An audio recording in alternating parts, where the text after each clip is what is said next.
best part of waking up.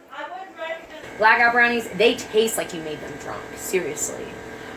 I'm gonna whip this into shape over here. I'm gonna go full turbo on it.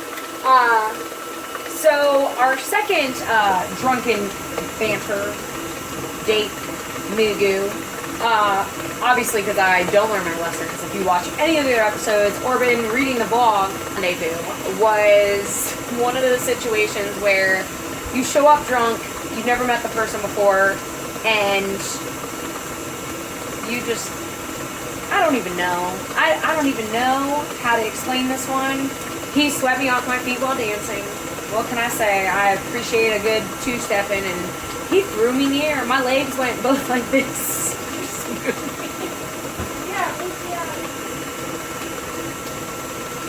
I'm sorry, it's a full moon tonight. I know I'm usually not a weather forecaster, but I'm still waiting for this to whip.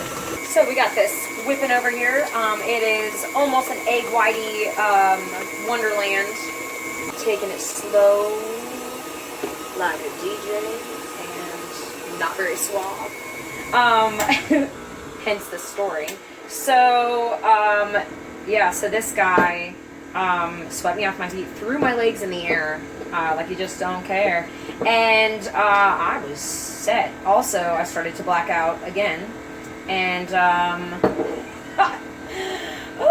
so we went to the car, because he said he was going to drive us home, because he didn't live that far from where we were staying that night. Sorry, it was me and the bestie, left that part out.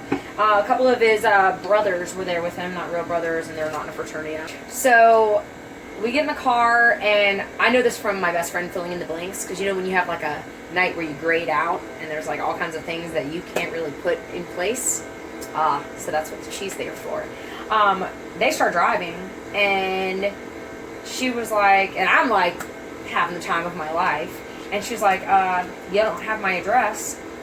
So apparently he puts the address in, goes, and then like tries to beg me to come back with him and his friends.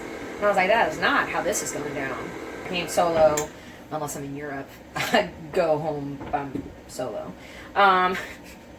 That's another story. But, yeah, so we talked the next day, and there was this kind of a spat between the bestie and him, because the bartender that was his friend, like, fucked her over with her, bill and everything. So, I don't know, it kind of showed his true colors kind of thing, and it came out that,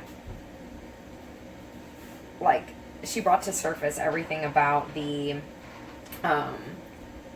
driving situation. And I was like, wait. So did you just think you were going to take me home? And he was like, well, and I was like, it's been real.